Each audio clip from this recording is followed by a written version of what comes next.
Lakini kwa sasa we're going to a second topic, ambapo tunaongea kuhusu watoto and that growing up process.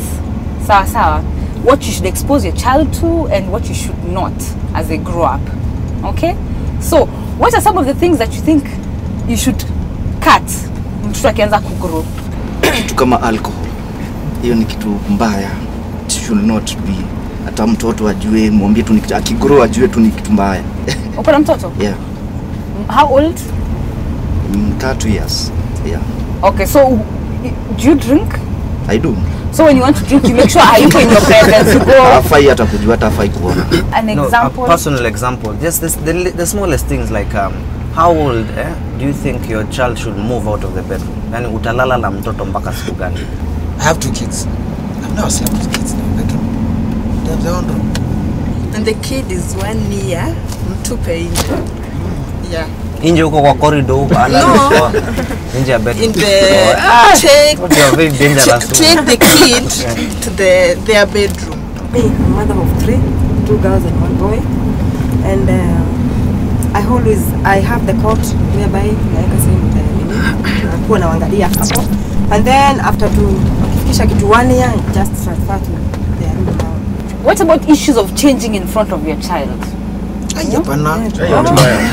Hiyo ni mbaya. Kwa nini? Hiyo like me, one time I was dressing and then my boy told me, "Daddy, fangua." Yeah, I'll give you there's a story called Tam story. There's a 4-year-old kid alikuwa ameanza kwenda tu ile nursery kindergarten, anaenda kindergarten na kirudi. So this one evening the mom is wako naye tu kwa bedroom, so the mom checks the clothes and she wants to change and the kid starts crying, nataka tam. So the mom is like, unataka tam? Sahi ni usiku, ndakunilia tam. Nataka tam, you know. Mpaka the kid is pointing, nataka tam. So the mom is like, what's happening? You know, achapa mtoto nini, you know. Chapa kalala. The next day she comes home early, like around 10, just to she wasn't coming to spy. She was just, I think she had forgotten something. So she comes home and just before the fence she hears the kid is playing outside there and the boy is calling, "Boy!" Anaitika, auntie, ni saya tam. You're getting my point? Yeah. So the boy just jumps, mama kuingia kwa mlango. Yuluchiki vile watoto bila anatoa suruali. Anatoa suruali kanyaga chini. Zindila amekanyaga. Suruali iko hapo chini.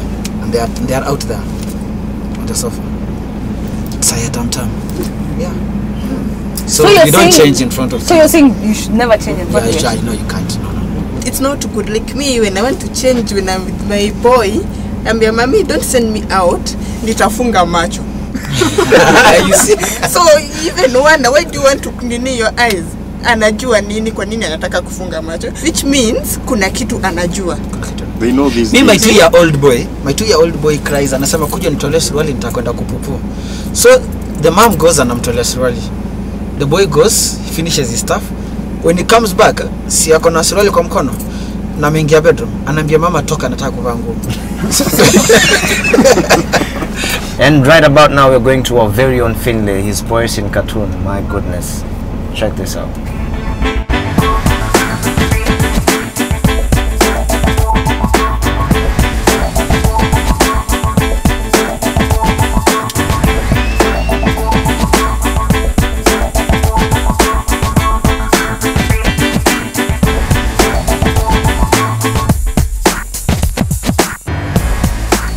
There, nice job, kudos. Kwa sasa tuendelee na mada hii. If you're a mother and you have a daughter, or you are a man and you have a son, is it still not okay to change in front of your child? No. I think the issue here is developing the concept of privacy, the need for privacy. I mean, every one of us needs privacy, of course, except for husband and wife. So if you can bring up children from early age, knowing that they need to respect somebody else's privacy, then I think that is very important. How do you make your kid comfortable with their body? Kids should know we are all created in God's own image. So if in a school of blacks and there's only one white child, and everybody is telling him, "We mzungu," you know, or in a school of whites and there's only one black boy and everybody is like, "We mweusi sijui kama," you know, that kind of thing. So the kids should know that the way they have been created is not by any way their choice or their parents' choice. It's God who has created them that way. And God has created them in his own image. I have that daughter of mine, nine years. Then there was a time I started to grow the nester. So I started teaching her the stages zenye zinakuja kwa body yake. And like now, anaelekea that stage of menstrual period. You know, I'll teach her on how to behave. Girls stay like this, and I have this other 6 years, the 6th one. Kamfundisha, they're not supposed to bathe together, you know, because huyu mdogo akiona changes zenye zinakuja kwa sister yake, starts asking question, mami, why is fulani akona blessed that I don't have? In summary, then how do you handle the relationship between your kids such that they're comfortable with who they are, they're comfortable with who other people are?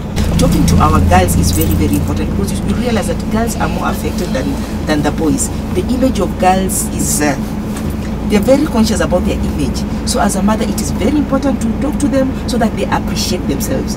What you instill in a child when he's still young definitely will stay as an impression. And I think it's very, very important that we show appreciation and love to our children. Right? In fact, if you ask me, start it right from the time when the child is in the womb. Show affection. When the child is born, show affection. Just appreciate that child as much as possible.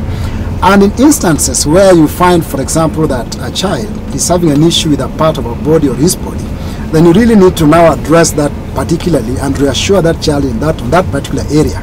But otherwise, I think if you generally show appreciation and love, the child should be able to gain the confidence that all is well, and the child also will reflect that in others as well, if you instill it in the child. Don't be such a person that ukiwa na mtoto, when you have guests, you don't bring the kids or the kid to the guest to see, be scared of something. If you do that child, when he or she will be growing up, he'll not be such a confident person.